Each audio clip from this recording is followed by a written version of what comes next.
ಮಧ್ಯಪ್ರಾಚ್ಯದಲ್ಲಿ ಯುದ್ಧ ನಡೀತಾನೇ ಇದೆ. ಈ ಮಧ್ಯೆ ಭಾರತದ ಮೇಲೆ ಹಲವು ಪರಿಣಾಮಗಳು ಬೀರಿದೆ. ಇನ್ನು ವದಂತಿಗಳು ಕೂಡ ಸೃಷ್ಟಿಯಾಗ್ತಾ ಇದ್ದಾವೆ. ಜನ ಕೂಡ ಆತಂಕಕ್ಕೊಳಗಾಗ್ತಾ ಇದ್ದಾರೆ. ಅದೇ ರೀತಿಯ ವದಂತಿಯೊಂದನ್ನು ನಂಬಿ ಜನ ಪೆಟ್ರೋಲ್ ಬಂಕ್ ಮುಂದೆ ಕ್ಯೂ ನಿಂತಿರುವಂಥ ಘಟನೆ ಇದೆ. ಪೆಟ್ರೋಲ್ ಸಿಗಲ್ಲ ಅಂತ ಯಾರೋ ವದಂತಿ ಸೃಷ್ಟಿಸಿದ. ಬೆಳಗಾವಿಯ ಬಹುತೇಕ ಪೆಟ್ರೋಲ್ ಬಂಕ್ಗಳಲ್ಲಿ ಜನ ಜಮಾಯಿಸಿದ್ದಾರೆ. ಬ್ಯಾರಲ್ಲು, ನೀರು ತುಂಬಿಸೋ ಕ್ಯಾನು ಇದೆಲ್ಲ ಹಿಡ್ಕೊಂಡು ಬಂದಿದ್ದಾರೆ ಜನ. ನೋಡ್ತಾ ಇದ್ದೀರಿ ನೀವು, ನೀರು ತುಂಬಿಸೋ ಕ್ಯಾನ್ನಲ್ಲಿ ಪೆಟ್ರೋಲ್ ತುಂಬಿಸಿ ಇಡ್ತಾ ಇದ್ದಾರೆ. ಪೆಟ್ರೋಲ್ ಸಿಗಲ್ಲ ಅಂತ ಯಾರೋ ಸೃಷ್ಟಿ ಮಾಡಿರುವಂಥ ಮೆಸೇಜನ್ನು ನಂಬಿ ಯಾರ್ದೋ ಮಾತನ್ನು ಕೇಳಿ ಜನ ಬೆಳಗಾವಿಯ ಪೆಟ್ರೋಲ್ ಬಂಕ್ನಲ್ಲಿ ಕ್ಯೂ ನಿಂತಿರೋದು.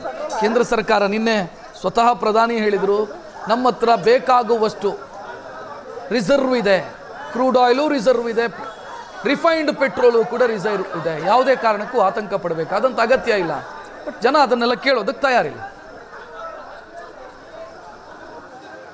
ಮಧ್ಯಪ್ರಾಚ್ಯದಲ್ಲಿ ನಡೀತಿರೋ ಯುದ್ಧದ ಕಾರಣಕ್ಕೆ ಈಗಾಗಲೇ ಬೆಳಗಾವಿಯಲ್ಲಿ ಕಮರ್ಷಿಯಲ್ ಸಿಲಿಂಡರ್ಗೆ ಪೂರೈಕೆಯಲ್ಲಿ ವ್ಯತ್ಯಯ ಆಗ್ತಿರುವಂಥದ್ದು. ಈ ಮಧ್ಯೆ ನಾಳೆಯಿಂದ ಕೂಡ ಪೆಟ್ರೋಲ್ ಬೆಲೆ ಹಾಗೂ ಡೀಸೆಲ್ ಬೆಲೆ ಏರಿಕೆ ಆಗುತ್ತೆ ಅಂತೇಳಿ ವದಂತಿಗಳು ಬೆಳಗಾವಿಯಾದ್ಯಂತ ಹಬ್ಬಿರುವಂಥದ್ದು. ಈ ಕಾರಣಕ್ಕೆ ರಾತ್ರಿ 10 ಗಂಟೆ ಆದರೂ ಕೂಡ ನೀವು ನೋಡಿ ದೃಶ್ಯದಲ್ಲಿ ಕೂಡ ನೋಡ್ತಿರೋ ಎಲ್ಲ ಪೆಟ್ರೋಲ್ ಬಂಕ್ಗಳ ಮೇಲೆ ಸಾಕಷ್ಟು ಪ್ರಮಾಣದಲ್ಲಿ ಜನರು ಕೂಡ ಜಮಾಯಿಸ್ತಿರುವಂಥದ್ದು. ಬೆಳಗಾವಿಯ ಬಹುತೇಕ ಸದಾಶಿವ ನಗರ ಆಗಿರ್ಬೋದು, ಹನುಮಾನ್ ನಗರ ಆಗಿರ್ಬೋದು, ಹೀಗೆ ಎಲ್ಲ ಕಡೆಯೂ ಕೂಡ ಅಪಾರ ಕಾರ್ ಹಾಗೂ ಬೈಕ್ ತೆಗೆದುಕೊಂಡು ಬಂದು ಪೆಟ್ರೋಲ್ ರೇಟ್ ಜಂಪ್ ಆಗುತ್ತೆ ಅನ್ನೋ ಕಾರಣಕ್ಕೆ ಈಗ ಜನರು ಕೂಡ ಪೆಟ್ರೋಲ್ ಹಾಕೋದಕ್ಕೆ ಮುಗಿಬೀಳ್ತಿರುವಂಥದ್ದು.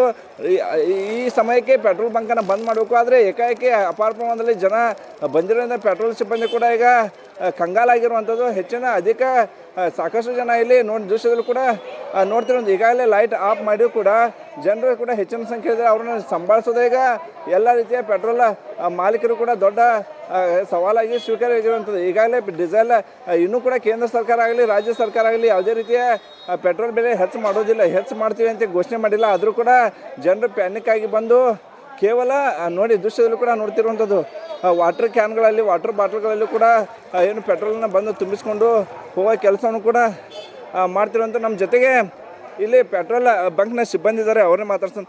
ಈಗ ಏನು ಪೆಟ್ರೋಲ್ ರೇಟ್ ಹೆಚ್ಚಾಗೈತೆ ಅಂದ್ರೆ ಏನು ಸರ್ ನಮಗೇನು ಗೊತ್ತಿಲ್ಲ, ಪಬ್ಲಿಕ್ಗೆ ಟಿ ವಿಗಳು ನೋಡಿ ಹಿಂಗೆ ಬರಾಕತ್ತಾರೆ. ಈಗ ಕೇಂದ್ರ ಸರ್ಕಾರನೂ ಹೇಳಿಲ್ಲ, ರಾಜ್ಯ ಸರ್ಕಾರನೂ ಹೇಳಿಲ್ಲ, ಎಲ್ಲೂ ಯಾರೂ ಅನೌನ್ಸ್ ಮಾಡಿಲ್ರಿ. ಆದ್ರೆ ಪಬ್ಲಿಕ್ಕಿಗೆ ಒಂಥರ ಹಾಪ್.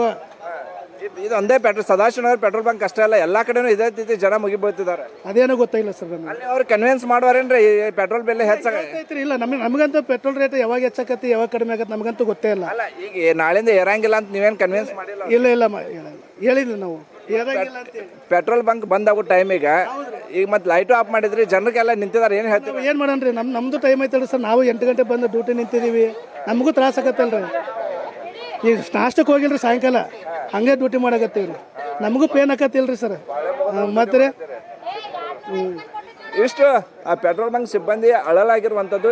ಕೇಂದ್ರ ಸರ್ಕಾರ ಕೂಡ ಯಾವುದೇ ರೀತಿಯ ಪೆಟ್ರೋಲ್ ದರವನ್ನು ಹೆಚ್ಚು ಮಾಡ್ತೀನಿ ಅಂತ ಹೇಳಿಲ್ಲ. ಆದರೂ ಕೂಡ ಅಪಾರ ಪ್ರಮಾಣದಲ್ಲಿ ಜನರು ಬೈಕ್ ಹಾಗೂ ಕಾರ್ ಸಮೇತ ಬಂಕ್ಗಳಿಗೆ ನುಗ್ತಿರುವಂಥದ್ದು. ನಮ್ಮ ಸಮಯ ಮುಗಿದು ಕೂಡ ನಾವು ಕೆಲಸ ಮಾಡೋಕ್ಕಂತ ಅನಿವಾರ್ಯತೆ ಸೃಷ್ಟಿಯಾಗಿರುವಂಥದ್ದು. ಈಗಾಗಲೇ ನಾವು ಎಷ್ಟೇ ಕೂಡ ಅವ್ರಿಗೆ ಮನವಿ ಮಾಡಿಕೊಂಡ್ರು ದರ ಹೆಚ್ಚಾಗಂಗಿಲ್ಲ ಅಂತ ಮನವಿ ಮಾಡ್ಕೊಂಡು ಕೂಡ ಜನ ಕೇಳ್ತಾ ಇಲ್ಲ. ಹೀಗಾಗಿ ಏನು ಬ್ಯಾರಲ್ ಸೇರಿದಂತೆ ಇನ್ನಿತರ ವಸ್ತುಗಳನ್ನು ತೆಗೆದುಕೊಂಡು ಬಂದು ಪೆಟ್ರೋಲ್ ಬಂಕ್ಗೆ ಬಂದು ಪೆಟ್ರೋಲ್ನ ತುಂಬಿಸ್ಕೊಂಡು ಹೊಂಟಿದ್ದಾರೆ ಅನ್ನುವಂಥ ಮಾಹಿತಿಯನ್ನು ಇಲ್ಲಿನ ಸಿಬ್ಬಂದಿ ನೀಡಿರುವಂಥದ್ದು. ಕ್ಯಾಮರಾ ನಡೆಸ್ಬಲ್ ಜೊತೆ ಅನಿಲ್ ಕಾಜ್ಗಾರ್, ಏಷ್ಯಾನೆಟ್ ಸುವರ್ಣ ನ್ಯೂಸ್, ಬೆಳಗಾವಿ.